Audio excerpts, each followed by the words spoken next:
Hello, everybody, and welcome to the first episode of our new wrestling podcast that is going to be every Friday at noon. And joining me is Austinator, and we're going to break down everything in the world of wrestling. Now, this isn't going to be a play-by-play reenactment of the matches. We're not going to break down every single match from every show. We're mostly just going to hit the main topics, the bullet points, the story points, some of the key matches, all the important stuff going on within the week of pro wrestling. So hopefully this show does very well. Hope you guys enjoy it. If you guys are coming in, smash the thumbs up button. Austinator, how you doing this morning? I'm doing all right. Very tired, but Mm. hey, glad to be here. Yeah, I woke up. I'm like, man, maybe 12 o'clock was not a good idea. But see, that's the only time frame I have is Yeah. 12 o'clock. So I'm like, oh man, maybe 12 wasn't a good idea. But we're gonna stick with it for now and then see where things go. So yeah, like I said, a lot of stuff to talk about. We're on the way to the road to WrestleMania. I always feel like Elimination Chamber is just a stopgap. Like I really wish I hate that it's Royal Rumble and then Elimination Chamber because one, I always felt like Elimination Chamber kind of negated the Royal Rumble. And what I mean by that is, right, oh, so if you don't win the Royal Rumble, guess what? You can win the Elimination Chamber and go to WrestleMania. So I'm like, okay, so that kind of makes the Royal Rumble not that important. And not only that, most of the time there's a title match. I mean, the title doesn't change hands at Elimination Chamber, but still it kind of makes you think like, oh, well, if this person loses, then that changes the card for it. To me, I just feel like it's it's sort of like a story MacGuffin where they could just change things on the fly if they want to. Like I remember last year, my brother came over and they were watching Elimination Chamber and they're like, "Oh, Sami Zayn's gonna beat Roman." I'm like, "Dude, there's no way." I'm like, "It's gonna be Cody and Roman at WrestleMania." I'm like, "They already been promoting it." So by them promoting it so early, you already know the outcome of Elimination Chamber. So I never really got into Elimination Chamber. I thought the matches were cool, like the concept was cool, but how it leads up to wrestling, like I feel like it should be later in the year. Later in the year. Yeah, but I think the problem is with Elimination Chamber as like a pay-per-view is it's kind of an issue with like stipulation pay-per-views as a whole. Like I agree with you. Money in the Bank, Hell in a Cell. Like I think I agree with Elimination you. Chamber should be saved for certain Yep. situations. Like 100% agree with you. I know how in the early 2000s, I'll use this example. 2005, New Year's vacant world title. And yeah, you want 6 of the top guys fighting for it. Like that, I feel like that would make sense in a Elimination Chamber type scenario. Like, but doing it as a pay-per-view kind of waters it down a little bit. Yeah, I hate the gimmick pay-per-views. I feel like Money in the Bank meant so much more when it was at WrestleMania. Yeah. Because it was another like if you're gonna watch WrestleMania, you know you're gonna get the Money in the Bank. Hell in a Cell used to mean so much more. It was like, oh man, this feud is so crazy that they can only finish it in Hell in a Cell, right?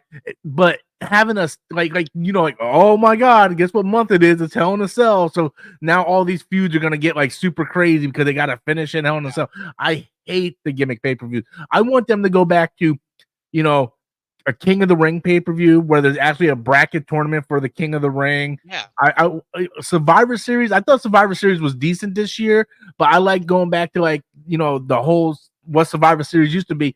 I want them to lean into that. I mean, Hell in a Cell and Elimination Chamber, Money in the Bank, they've been around for many, many years now. A lot of people getting into wrestling don't realize that those pay-per-views weren't pay-per-views at the time.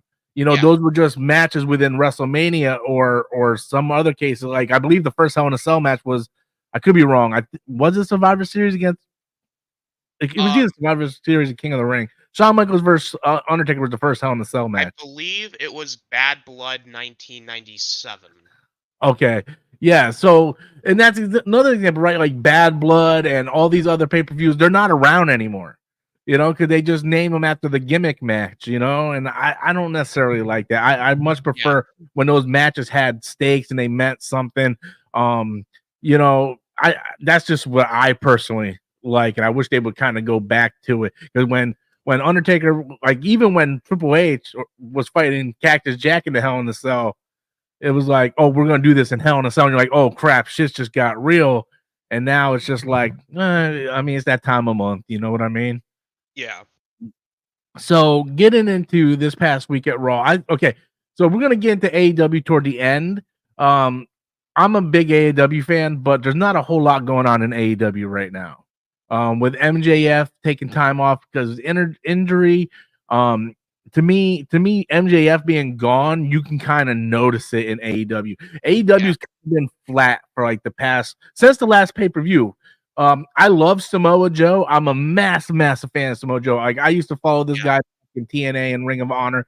Big fan of Samoa Joe. So happy he's the champion, but it's kind of boring. Yeah. You know, like he's going around like we're doing rankings and stuff. Like I want Samoa Joe to just come out almost like Taz in ECW, where Taz just came out, beat the living crap out of you, and walked off. That's what I want Samoa Joe to do. I want to be like this wrecking machine. But you got like Swerve, who should be the champion. Yeah. And then him and Hangman, their feud is good, but then it's like, I'm gonna pick your opponent. No, I'm gonna pick your opponent. And I'm just like, what's going on here? Like when MJF was the champion, it just felt like that belt meant so much more because he cared about it so much. Yeah. You know, and I, not to say Samoa Joe doesn't care about the belt. I just don't feel like he cares that much about it like MJF did. Like MJF's like I will kill myself to keep this thing. And Samoa Joe's just kind of like, yeah, I'm on the board of, you know, the title board now, and we're gonna do rankings. And I'm just like, and then the whole Sting and the Young Bucks, and I'm just like, and then Chris Jericho just annoyed me ever since I started AEW. I'm like, bro, just hang it up. Like seriously. Like I'd rather watch Sting, who's gonna be 65 years old, than Jericho, who's like 10, 15 years younger than him. It just there's something about Jericho just annoyed me. But there's just not a whole lot going on in AEW right now. Not to say there's not great matches, because I still think week to week they put on the best matches. Like sure. Yeah. WWE, they put out masterful matches. It's just storyline. There's not a whole lot going on.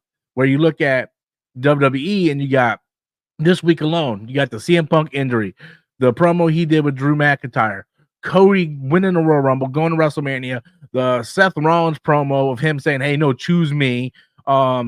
Just a whole lot of stuff. So let's get into that first. So CM Punk's injury, Royal Rumble. Let's talk about your thoughts on the injury, and then what's going the promo with Drew McIntyre.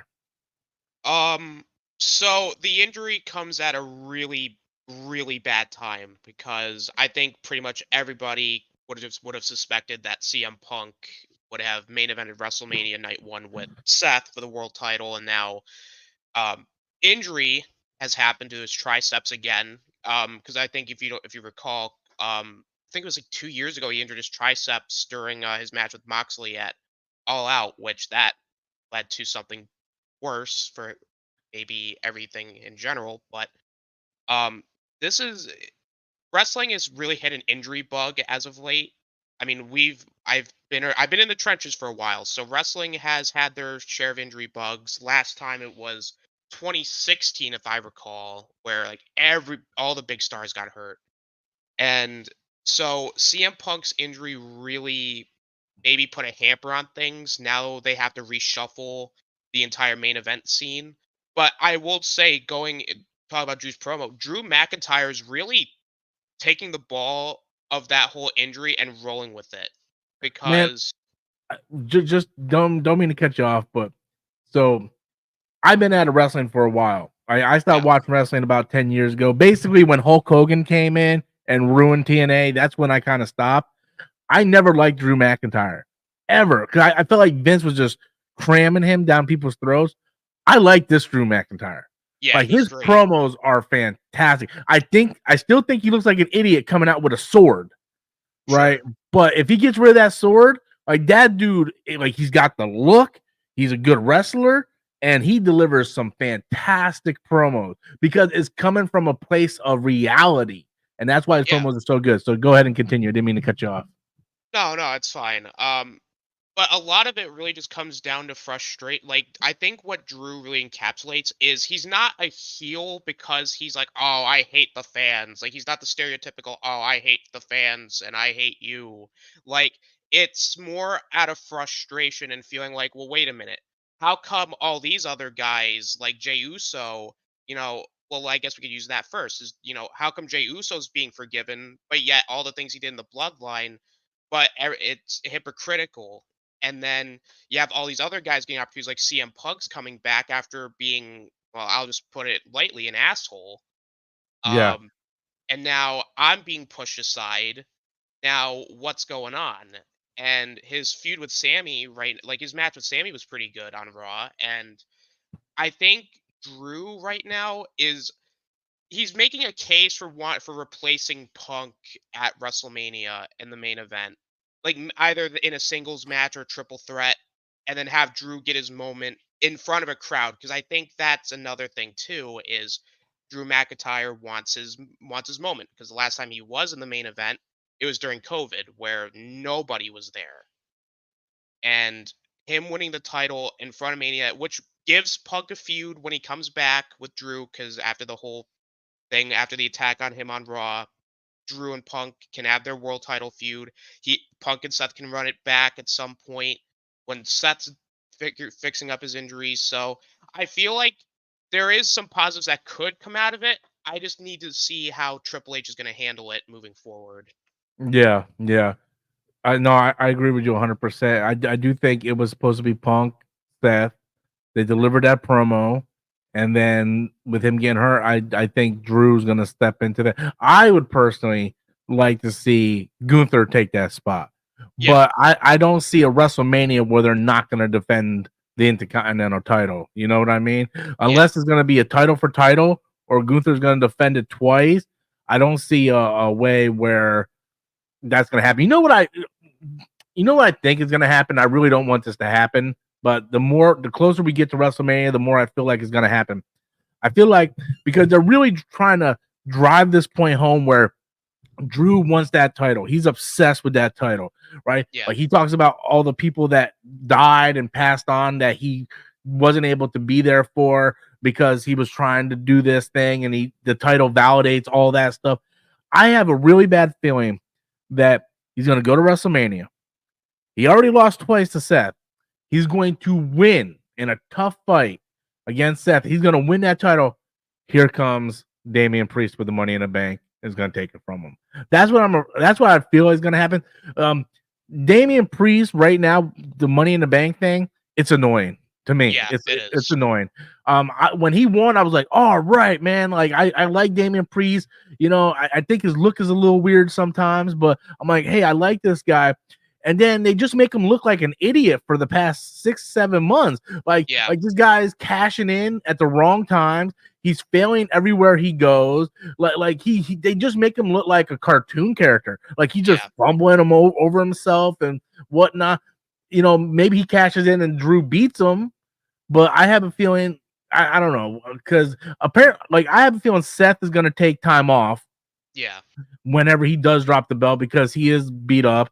The rumor around the water cooler is now that Drew McIntyre has not signed a new deal with WWE, that he hasn't signed a new deal.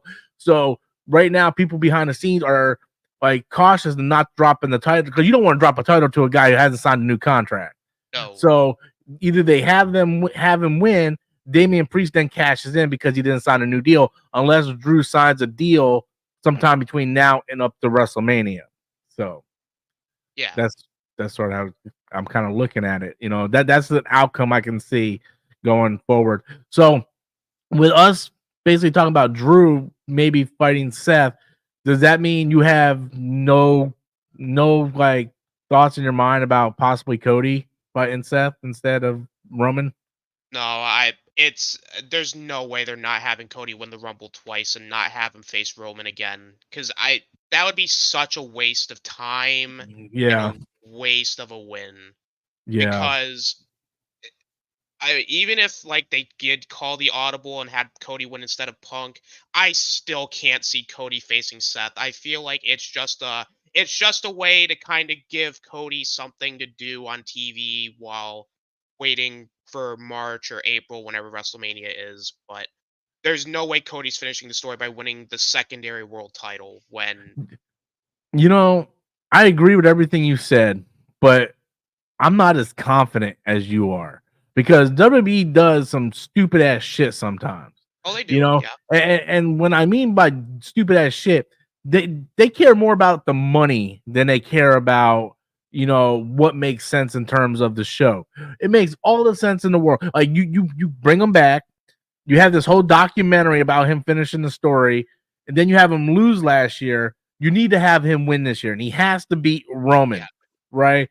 But at the same time, if they can get a big payday by bringing in The Rock against Roman, then then they're gonna switch over to Seth instead. And I feel like Seth was really kind of like putting out some good reasons why the world heavyweight title is like the title to go. Like this title means the most. Roman's not here, but the way I look at it, like, okay, you make some good valid points, but by Cody beating Roman, that title then becomes the big title again because Cody will defend it all the time. You know, yeah, that gives it more reason why Cody should go after Roman because someone has to take him off that pedestal. But right now, Triple H and WWE, they're like really like hard on trying to get these records for some reason. Like yeah, oh, we got to get like Gunther's going to be the longest reigning Intercontinental title champion. Roman's going to be the longest WWE champion. And I'm just like, that's boring. yeah, To me, it's boring. It was different. The reason why people like Bruno Sammartino was a champion for like 8 years back in the day was because everything was territorial, right? So all these different territories had their own champions, and they put the belt on people the promoters put the title on people they can trust. That's why in the AWA, Vern Gagne basically put the title on himself because he could trust himself. right, Because if you put a title on somebody and they go to a different territory, they're stealing your belt. So Bruno Sammartino was the guy that Vince Sr. could trust. He put the title on him and he was reliable. That's why titles stayed with people for so long back then. We're in a different era. We cannot, like, Roman Reigns being champion for 4 years is just, not only is it boring, but he wins every single time the same exact yeah, way. Like we were watching Royal Rumble, me and my brother and family, we were watching Royal Rumble, and we like to do like a poll where we go down, we pick the matches, and then we do confident points 1 through 10, and we all picked Roman with 10 points because we all yeah, knew Roman was gonna win, Solo was gonna interfere, like every yeah, match. You know, people can say what they want about AEW, but their matches end definitively, and 9 times out of 10, there's no outside interference, right? yeah, Like most of their title matches end with clean victories, or if it's a heel, maybe the heel grabbed the tights or something like that. But yeah, MJF didn't have like outside interference for the keep coming in every single match. You know what I mean? yeah, And AEW also likes to switch things up and do things unique, like time ran out and all that stuff. Because time running out, that's a serious thing. Like that's something that could actually happen. The match is going yeah, by so long that the 30-minute time limit, ceased to run out and all that stuff. But Roman's like every time, man, it's the same thing. And the bloodline story is getting so yeah, stale. The bloodline story right now doesn't make any sense. no, Maybe you can explain this to me. I want someone to explain this to me. Anyone watching, explain this to me. So you have Jay and Jimmy attack Roman. This was months ago. This was before SummerSlam, right? Because Roman was like, getting in their faces for losing the tag titles to Sami Zayn and Kevin Owens and all this. And then they turned on him. So then Jay gets a title shot at SummerSlam. I was at the SmackDown before that, where they were doing the tribal, whatever the match was called, tribal combat contract signing. I was at that SmackDown. Put me to sleep, by the way. And Jay Uso is wrestling, right? And then out of nowhere, Jimmy jumps him. But the whole concept of this doesn't make a damn lick of sense. No. Jimmy's like, I attacked you because I don't want you to end up like Roman. And then 2 weeks later, he teams back up with Roman, and he's been with Roman for the past few months. It's like, so you turned on your brother. You're one of the reasons why that they split up in the first place, like Jimmy and Jay split up from the bloodline. Then your brother has a chance to eliminate this guy, and then you're like, I don't want him to end up being like Roman, and then you go right back to Roman. It makes no sense. That whole bloodline storyline made zero sense. Then Jay leaves. He's like, I'm at a WWE, blah, blah. He's gone for like a week, and then he comes back then he goes to Raw. They call him main event Jey Uso. This dude never main events anything, right? I think he was in one main event against Seth Rollins, other than the SummerSlam match. He was only in 2 main events, and he loses everything. So why is this dude going around? The bloodline story is ridiculous right now. Absolutely ridiculous. Like, when I got back into wrestling, the one thing that pulled me in was the tension within the bloodline. Yeah. You know, the stuff going on with Sami Zayn and the bloodline. And then like it gave me NWO vibes. And I'm like, okay, I want to see where this plays out.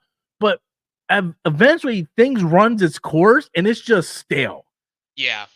You know, it's just stale. It would have made so much more sense to me if Jay maybe beat Roman, and then that causes well, actually, to be honest with you, you want me to be honest with you? Roman should have lost to Cody Rhodes last year. Yeah, no, I agree. Because that would have made the bloodline storyline this year more important, because then the Solo and the Usos would be like, well, why do we have to acknowledge you? You're not the champion no more. Yeah, right. You know, and then Roman can then like try to get his respect back, go after Cody, and that can lead into this year's WrestleMania. By them having Cody lose, it's a great story for Cody, because now Cody has to fight to get back. But this whole year, I think Roman only appeared like a handful of times on TV, and the whole plot, the storyline, is the bloodline stuff is just boring, man. What's your thoughts on it? So this is coming as somebody who was, I watched Roman back in 2016, where no one liked him. By the way, no one liked Roman. That was me. Yeah, no, I was with you, because he had the laser tag vest. He was, he was like, "Oh, it's my yard now. I got Roman Reigns." So, like, he's like sleepwalking, and I'm like, "Oh no, this is the guy that's gonna be the face of the company." Andre the Giant never considered himself a giant. He suffered succotash, and then so they had Roman, and I was one of those people that went, look, if you turn Roman heel, maybe you have something. And to be fair, for the first year and a half when they turned him heel, it was good, because you gave him some character, you got rid of the laser tag vest, you're pairing him up with the Usos and eventually Solo Sikoa, and there was a structured story there where he was at his peak. He had both world titles, the Usos had both tag belts, he brought in Solo. But once that happened, things started to fall apart when he started to go part-time, because... Yeah. Can I ask you a question about that? Yeah. So, like I said, I haven't watched wrestling in a while. Is there a reason why he wrestles part-time, like medically? I know he had cancer and he left for a while. So I got back into wrestling about a year ago, and this dude never shows up. Is that part of a storyline, or is there a health reason why he doesn't wrestle or show up? It could be a health reason, but as far as we know, it's part-time. He's not even that old. Reason. No. But, see, to me, I like when the champions, like when Brock Lesnar had the title and he was part-time. I like that idea, because it makes the title feel more prestigious. It's like, oh man, like if there's a title match on this pay-per-view, this is a big deal, because this dude hardly ever defends the title, right? I kind of like that, because it's sort of like UFC does the same thing, right? They don't defend their title every pay-per-view, but the difference between Brock and Roman is, dude, it's been 4 years. It's been 4 years, man. I'm just like, come on. And not only that, it feels like they changed the rules. Like, I remember back in the day where if your title wasn't defended in 30 days, you got stripped of the title. If Yeah. you're not able to defend within 30 days, you get stripped of your title. And like Roman doesn't defend it for like 3 months at a time, And it's Yeah. just, yeah, that's crazy. And going back to the Brock thing is, I think like even the problem there is if you stretch it out too long, then it stops being prestigious and it becomes annoying and boring, right? Yeah. And like Brock, when he had the Universal title, held it for like over a year, and everyone was like, "Oh Jesus, here we go." Because that, like, it's kind of going back to the Roman thing a little bit. Like, again, I'm gonna go on a tangent here. Like in 2018, when he had the belt, Roman should have beaten him at WrestleMania, even though the match was horrible. Roman should have won at WrestleMania instead of stretching it out at SummerSlam. Now, going back to the Cody thing, and this is gonna connect to it, Cody should have won last year because that way Cody suited Brock would have made more sense because Yeah. Brock should Brock should have attacked Cody while he was a champion because Brock could not wrestle Roman for the title. So Brock could say, "Okay, well, if I can't wrestle Roman for the title, but now you have the belt, now I can go for it." I feel like at that point it's more common sense because Yeah. but I get it. It's trying to build up Cody. And to be fair, the stuff with the Usos and Roman, like the Money in the Bank match was good. I think the match was good between them, but once Jimmy turned on Jay, it stopped. I agree, it stopped making sense Yeah. because really this whole thing this year really benefited Jay, but even then it hasn't really gone anywhere. So I'm more curious to seeing how. I just want to see it. I feel like Rock will more than going back to the whole thing with Rock, I think he'll be involved in the main event somehow, whether it be triple threat or he's an enforcer. I think they're gonna do something to sort because Rock and Roman should not be a 2 month build. It should be if you're gonna do the match in next year's WrestleMania, make it a year-long build. You know, and plus it does not need the belt. It makes the match more unpredictable and not just Roman Yeah. defends the title, Roman's clearly gonna win. Like I just think there's better avenues here, and it all. But I agree. Yes, Cody should have won, but I'm trying to see the bigger picture. Maybe see like where they might try to go. But I'm also trying to look at worst case scenario too, because it is the WWE after all. And oh god, there I've been in the trenches, man. 2017 was a rough year too. Oh, Yeah. See, I I used to be huge into wrestling as a kid, and then I stopped right around when Cena started becoming the man. I yeah, yeah, stopped. And then I heard about this thing called TNA. I checked it out and I'm like, okay, TNA, this is what I like. Fast-paced wrestling. Storylines aren't as super big as WWE, but to me, I just want casual storylines with great wrestling. And I became a yeah, massive TNA fan, went to all the tapings, pay-per-views, everything because it was here toward where I lived. And when Hogan came in and kind of tore apart TNA, at that around that same time is when CM Punk left WWE. So yeah, there was nothing for me. There was nothing. Daniel Bryan and CM Punk was the only thing keeping me tuned in to WWE because you never knew what the hell was going to happen with CM Punk with that pipe bomb. When yeah, they left, I stopped, and then AEW brought me back into wrestling. And I tuned into WWE, and I liking what I was seeing with the Bloodline storyline. But yeah, I feel like WWE has these ups and downs where they do really good stuff, but I feel like they don't know when to pull the plug on certain things. yeah, And the kind of transition a little bit, the way the Bloodline storyline is right now, I feel like the Judgment Day story is awful right now too. yeah, I loved what they were doing at the beginning of Money in the Bank when Damian Priest won and there was the tension between him and Finn Balor. I love that. I love that. I love that. And and Finn Balor kept getting beat, just like Drew is now. I really wanted Finn Balor to win the belt yeah, because that would put more tension within Judgment Day. It's like, oh, you're the champion, but Damian Priest, he's got the briefcase. He can cash it in on you at any time. And that would cause a rift, and then maybe have Damian Priest go out on his own, But then they start doing stupid stuff with bringing JD Big Head in there. And then I love R-Truth. R-Truth yeah. is amazing, but this just doesn't make any sense right now. No. You know, like you had this great storyline of who's the leader of Judgment Day. Everybody knows it's Rhea, but then you got Finn obsessed with Seth. You know, he still remembers dropping the title and Seth laughing at him. And then you have Mr. Money in the Bank.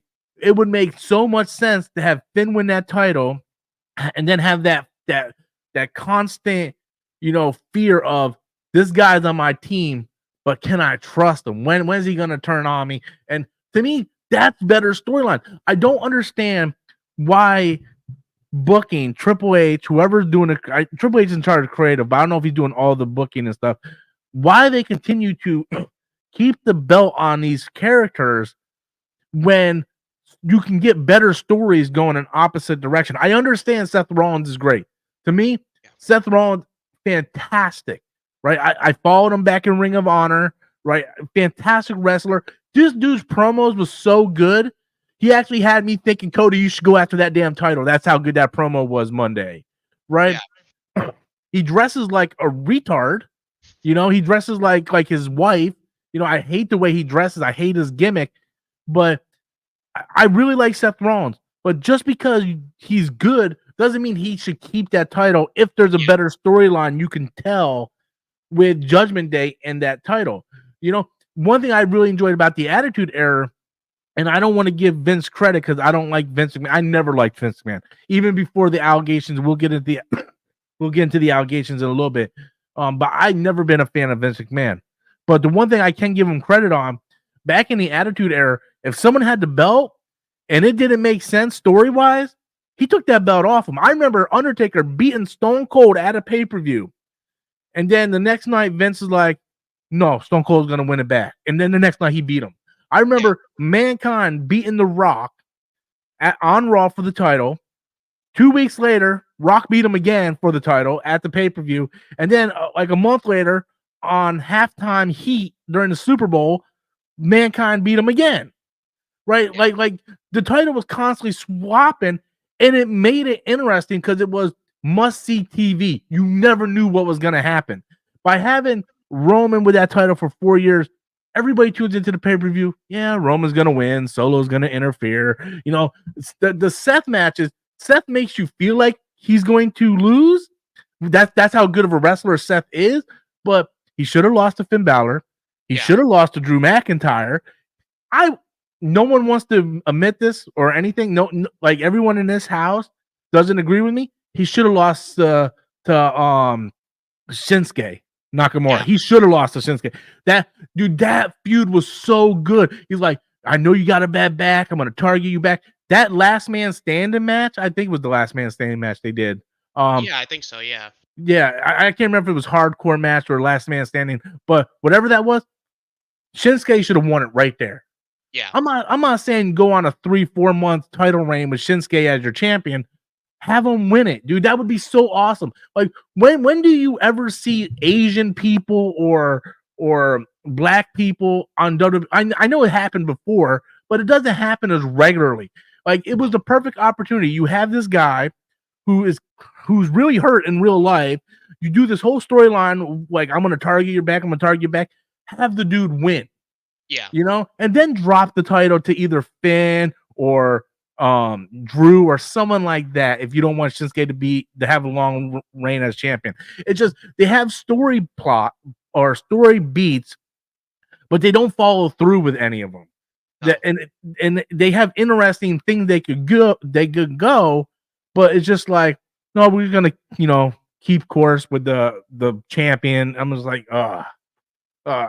I mean, AEW is a little guilty of that too, but see, I felt like the entire run of MJF's title run, I was interested in all of that. Yeah. I felt like he came out, delivered great promos. All of his match feuds were good. Like the Adam Cole feud he had for months, I thought was fantastic. Oh, very good.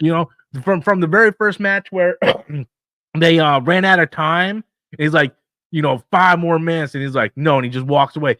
From them teaming up and then having the all-in fight and that running out of time, like that whole feud, I thought was phenomenal. But I don't want them to do with Samoa Joe what they're doing with Seth Rollins right now. I don't want him to overstay his welcome. That belt should be on Swerve. When Yeah. I went to AEW Dynamite last month, man, there was thousands of people in line waiting to get in, and people are chanting, "Whose house? Swerve's house." They have him lose the Intercontinental Classic tournament. They need to put that belt on him soon, and I'm afraid that Tony Khan, just like Triple H, is like, well, we're going to keep the belt on this guy for a year or 2 years. Just like it doesn't need to be like that. Doesn't need to be like that. No, I agree. And I think the problem is too with these long title runs is Triple H is trying to take that what worked in when he was running NXT and try to put it on the main roster, which at Yeah. points it can work. It can. But the problem is I think long title runs can work if you're giving them something interesting to do. Yeah. Because No, go Seth ahead. right now needs I think Seth's run is good. I think he's done a great job with what he's doing. Way I better than agree. Roman's run. Oh, absolutely. At least in the current state, yeah. Oh yeah. And even Gunther, who yeah, he's held the I belt a little love too him. long. He's still making it feel fresh, no matter Yeah. what he's doing. But see, to defend Gunther, yeah, his title reign is long, but one, it's a mid-card title, so it doesn't bother me as much. But like you said, he's keeping it fresh, and he's bringing validation to that title. Yeah. It's not like he doesn't have Imperium interfering in every match like Roman's doing. He's winning clean like Yeah. most of the time. Like I think there was like maybe 1 or 2 times that Imperium showed up, but even then, like it's not even they don't even contribute to the finish of the match. It's more Gunther wins by himself, and I think that's kind of the issue with Roman and just in general with long title runs is you have to keep it interesting. And going back to the IC title, there was a time where that belt was treated like garbage because Exactly. Yeah. for some reason Vince did not like mid card titles. I don't know why.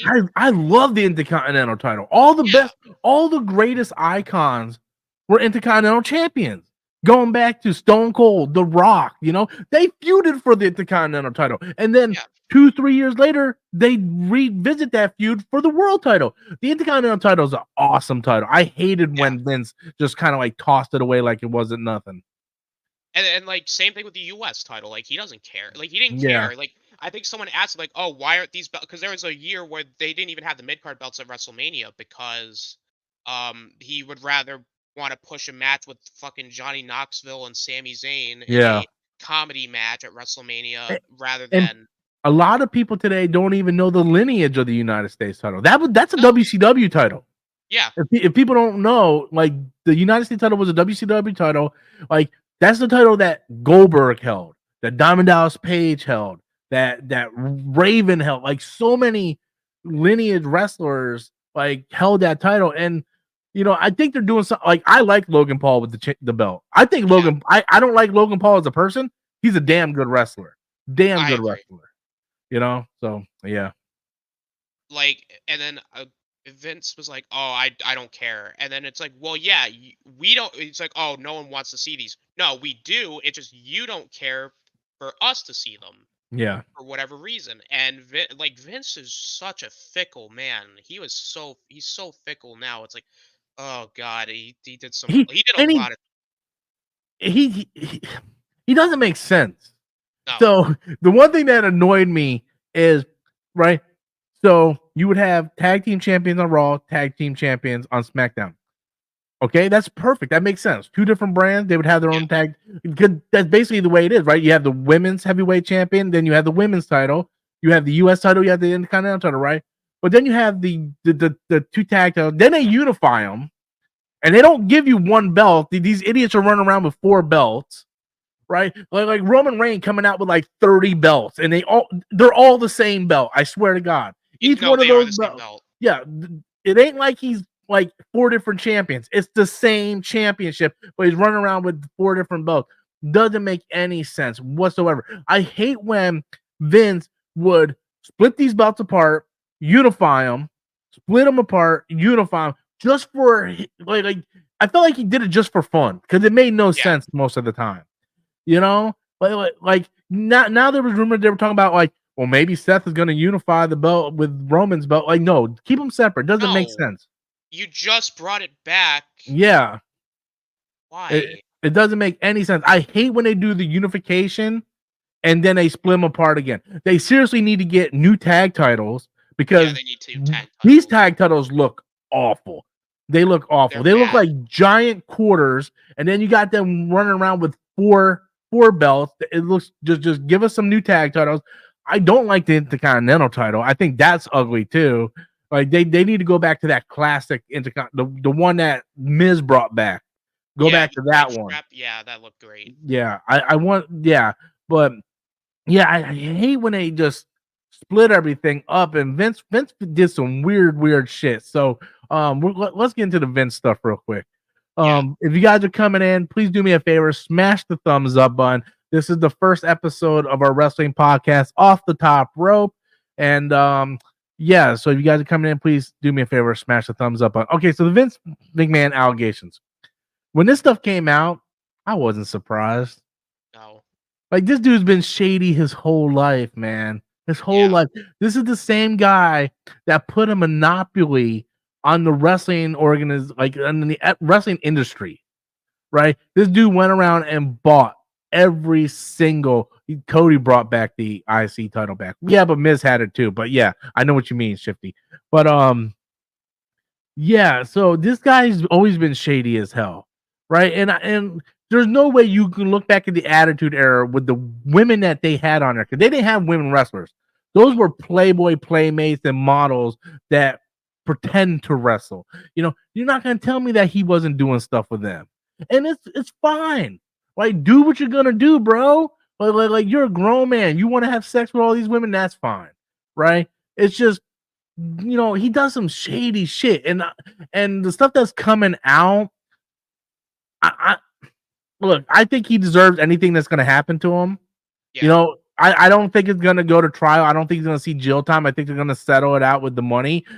I look at it from two different things. I'm not defending Vince in no way. I hate Vince. I wanted Vince out of WWE. Thank God he's finally out now. You know, when CM Punk did the pipe bomb and he said, hopefully things will get better when Vince dies. You know, that's what I was thinking for years, because we always thought he would never leave unless he died. You know, he's out now. So which is fantastic for wrestling fans. Hopefully Triple H can fix some of these complaints I have and move forward. But not to defend Vince, because I think Vince is an awful human being. But this chick would have never said nothing if he just paid her. That's the thing. He paid her $1 million. The reason why she filed the lawsuit, because he never paid her the other $2 million. So she doesn't even. To me, this is just me. I could be completely wrong on this, but to me, she didn't seem to really care about what she was doing as long as she was getting paid for it.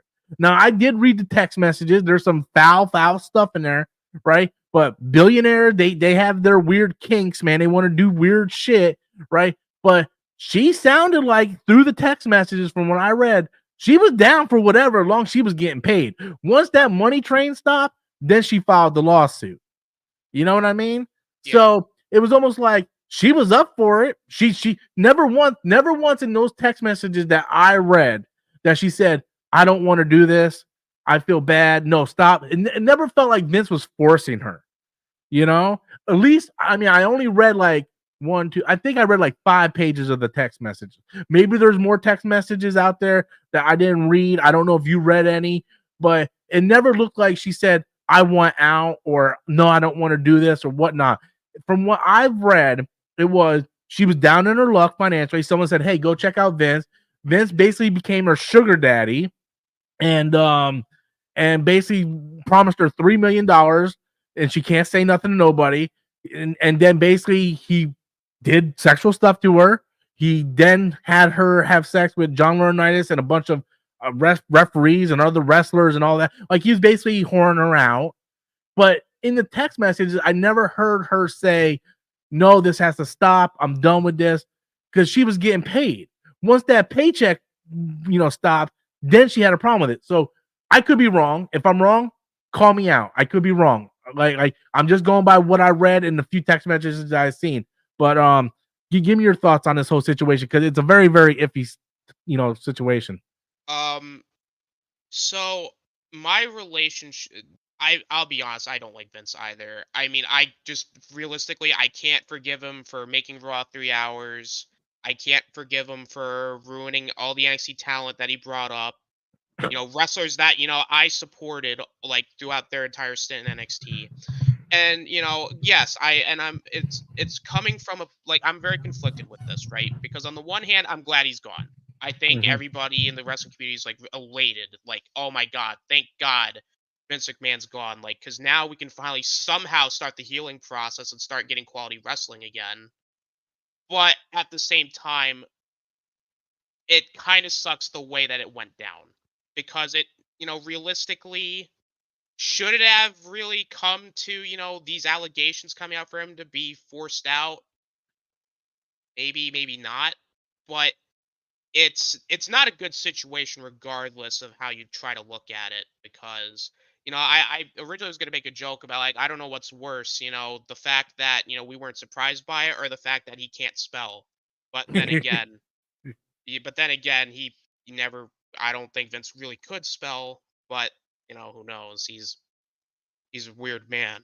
I mean, to be fair, we've always known he's kind of weird, right? Like, Yeah, go back and look at the Attitude Era. That tells you yeah. what and I don't know if you ever seen the documentary. I don't know if it was a documentary or an interview. I think it was a documentary. I think it's still on Peacock, where they were talking about the Attitude Era, and Stephanie said that he wanted Stephanie and Shane to do an incest storyline. Oh yeah, yep. Like, who the fuck does that shit? You know?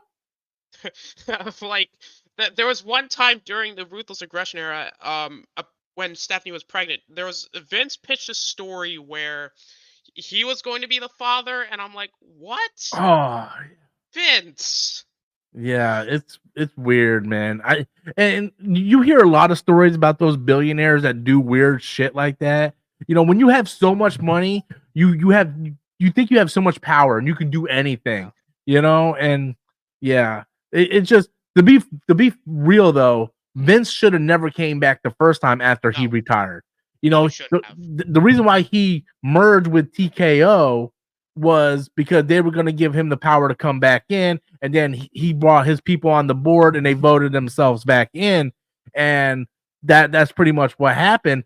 He should have never came back the first time because they already had allegations and there was Yeah, already warrants to search his home and everything like that. So yeah, hopefully he's gone and he stays gone this time. there's no way he's coming back. They're not with these allegations, I don't think, because, and also he's not really part of the board anymore, so he Yeah, can't he's he completely can't out. They use brought The Rock emergency in now. power. Yeah, Yeah, yeah, they brought The Rock and his Black Adam to go and be he's a gonna part of change the the board. hierarchy. Yeah, the hierarchy of the. I wish he would have said that, but he went to ESPN. He just said the hierarchy of WWE will never be the same again. Oh man, The Rock. I have a love hate relationship with The Rock. It Yeah, just, I like the old school Rock. I just don't like this new version of The Rock. yeah, And rumor was he was gonna do this whole thing with Roman, but he didn't want to lose to Roman, so the match never happened or nothing. So whether or not this thing happens now, who knows, man? It's just yeah. I Who don't know. knows? Yeah. Um, but we're almost out of time. I want to get to the last couple things before we end the night, and it's two free agency signings coming up, and I want to get your thoughts on where they could possibly go. One of the big ones was Dolph Ziggler. He ended up going to TNA, which was awesome. I don't know if you've seen that debut I when did. Yeah, Moose won the title from Alex Shelley, and then um, Dolph Ziggler showed up because first he showed up in New Japan, yeah. then he showed up over at TNA. I want to get back into TNA so bad. I don't know where to watch it at. There is a streaming service for TNA. It's called TNA Plus, which I think is like $10. Is it like an app I can get on my Roku? Um, I think so. I would be shocked if you can't. I know Ring of Honor has it, but to me, the way Tony Khan books Ring of Honor is it's just not consistent enough for me to pay $10 a month for Ring of Honor Yeah, because he has AEW guys with the Ring of Honor titles. They don't really show up at Ring of Honor. So I'm like, I'm not gonna pay $10 a month, and I'm not gonna get what I want out of it. But Right. yeah, I want to watch TNA so bad, but I don't know where to watch it. Like I'm searching the cable channels and stuff like that, and I can't find it anywhere. Because I really like they had a TV taping last week. I wasn't able to go. I was going to go because it was right here.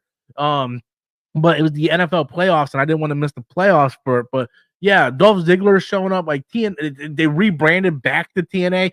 All the belts look awesome. The TNA Heavyweight Women's Champion came out on Royal Rumble. I thought was awesome. I, Yeah. I hope Triple H does more of that. Like I Yeah. don't want to get off topic because we're talking about the signings, but the one thing I love about AEW is they cross promote with New Japan and TNA, Yeah. right? Like TNA people will come, Will Ospreay would come, like all these people. Like it feels like a giant community, right? And have WWE kind of on their own island, like, oh yeah, well that's wrestling. This is sports entertainment. I really want like when the TNA champion showed up, that was awesome. It would have been awesome if like Alex Shelley or Moose or someone like that showed up in WWE too. I want to see more of that, right? Yeah. I would love to see a relationship where WWE and AEW work together. I know they're competitors, but man, you could really, really go for like some of these guys showing up sometimes, you know? Yeah. But so yes, the two people. So we have Sasha Banks, Mercedes Monet, and final talks. It seems to be final talks with AEW. I want to get your thoughts on that. And Okada, his contract is up, I believe, this weekend with New Japan. Where do you think he's going to show up? And then we'll go ahead and wrap up the show. Yeah. So Mercedes at this point has already been confirmed to have signed with AEW because Yeah, as far as I know. at this point, if she would have signed, she would have been back at the Rumble. But I mean, she'll probably show up at Revolution. I think it's Revolution, right? Yeah, that's the next one February. in March. Yeah, the So first week of March. so more than likely she'll be there. I'm fine with that. I mean, my thing is as long as she's happy doing what she's doing, then that's good because her run in WWE was like very up and down, and then the whole thing with Vince was very disrespectful to her and Naomi, which she's specifically back with WWE. But Mercedes is doing her own thing. She was working in New Japan for a bit, and then she got hurt. So Yeah, I think AEW will work for her, give her a new, fresh like place to kind of you think showcase they'll her put the belt on her? talent. I mean, Maybe. they play hot potato with that women's title a Yeah. lot. But Yeah. they had Paige winning it all in, and then like 3 weeks later, she drops it to the little Asian girl, I think, or I don't remember her name. And then she dropped it to Tony Storm. Is like that belt flops around a lot. Yeah. Probably. I don't know if they're gonna hot shot her right away, but she will eventually be at least women's champion there. Yeah, It's she just has to be a main event, women's yeah, main event. The problem with AEW is they here's my biggest problem with AEW. Again, get off topic here. I just want to kind of get this out here. They have too many wrestlers. yeah, They have way too many wrestlers. There should be certain wrestlers that are staples on Dynamite. yeah, Daniel Bryan should be a staple. Like all your main wrestlers should be staples on. Like you watch Raw, you know you're gonna see Seth Rollins, you know you're gonna see Judgment Day, you know you're gonna see Cody. You watch Dynamite, you don't know who's showing up no, because they have like 300 wrestlers. You don't know who they're gonna show up. yeah, So they seriously need to do that because by having so many wrestlers, you have a lot of good matches, but no one can really follow and get invested in someone like the yeah, women's division. I am a massive fan of Sky Blue. I love Sky Blue, right? I liked her at Ring of Honor. I like what she's doing, and I like the new evolution that she's doing in yeah, AEW. But you have so many women, and you only have one match in a show of women that you have 75% of your women's division is not being used. Like Britt Baker not being used. It's just way too many wrestlers over there. yeah. And going to Okada real quick, my concern with Okada is, he was basically the face of New Japan for basically the entire time he was there, and if he goes to whether AEW WWE, I fear he's going to get lost in the shuffle because AEW, like you said, there's so many wrestlers, and with WWE, it's really weird with their main event right now. My realistically, what I would like to see is Okada potentially going to TNA, I think that's the where best fit. for him right now. I think once everything sort of, but the problem is Okada's gonna want a shit ton of money because Yeah. Well, apparently, I mean, TNA apparently can offer a lot of money because they tried hard to get CM Punk before CM Punk went back to yeah, WWE, you know. But weighing the options, I thought about this hard last night at work. Was I think TNA is the best spot for Okada. yeah, One, you can have matches with him, Dolph Ziggler, him, Moose, him, and Speedball, like a lot of great wrestlers, right? If yeah, you bring them over to WWE, my biggest problem with WWE is they take these great wrestlers like Samoa Joe and Shinsuke Nakamura, and they don't do anything with them. no, Right? They don't live up to their potential. Do you really like this is a hypothetical question? You don't have to answer it. But let's say Okada showed up on Raw or whatever, right? Do you see any scenario where he would beat Seth Rollins for the title? no, Like I would never. I see no scenario where they would ever put the world's title on Okada. Right? yeah, They wouldn't do that. He should be champion. This is the guy, yeah, the hottest guy in New Japan. Right? Like they didn't do it with Shinsuke Nakamura. And Nakamura had great storylines with Seth, but they never dropped the title to him. So I yeah, feel like he's gonna be wasted like Samoa Joe. I personally feel like they wasted AJ Styles. A lot of people are like, well, AJ was the champion, but I just feel like they just wasted him compared to what he was in TNA, you know.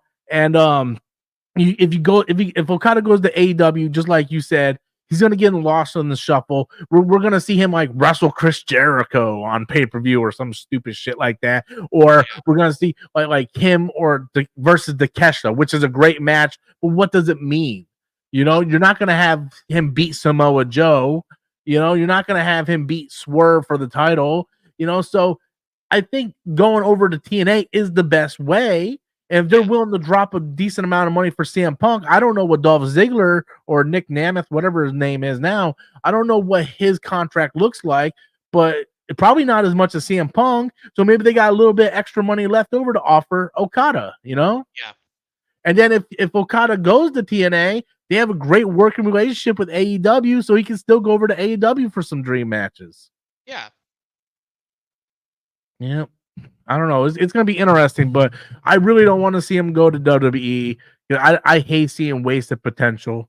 You yeah, know, I feel like, especially during the Vince era, you had to be a certain size to yeah, get anywhere. I know Triple H kind of changed that, but you still see where Triple H has his guys, and no one's going to get put over those guys. You know, yeah. and that's unfortunate. So, with that said, everybody, we're going to end the first episode of Off the Top Rope. If you guys are coming in, please do me a favor, smash that thumbs up and subscribe button, and we'll be back again next Friday with everything in the world of wrestling. Austinator, thank you for coming. Where can the people find you? My channel, I'm also gonna be here on Fridays, and I'm on Guys Cars channel on Wednesdays, so I'm everywhere. All right.